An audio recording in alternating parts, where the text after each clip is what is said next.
от старата гора. Седем палави козлета и една коза. Тя бе майчица грижлива, ставаше в зори. С крехки клонки изкоприва всички да гости. С крехки клонки изкоприва всички да гости.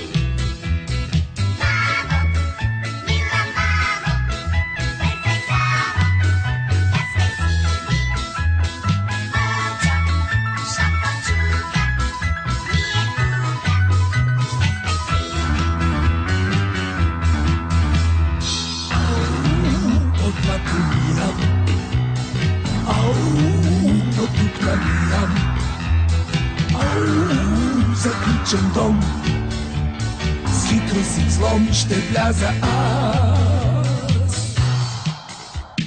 Но козлетата пъгатки сванаха за час. Скрит хлеб в стрията сладки, вълчия му глас. Вълчо с пет жълтъка цели, гърлото проми.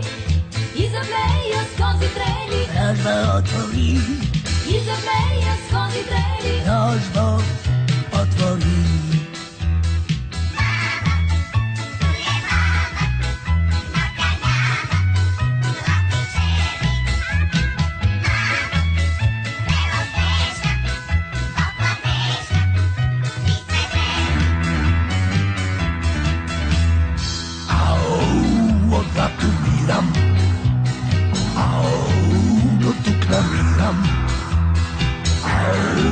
Заключен дом, с хитрост и взлом ще вляза аз.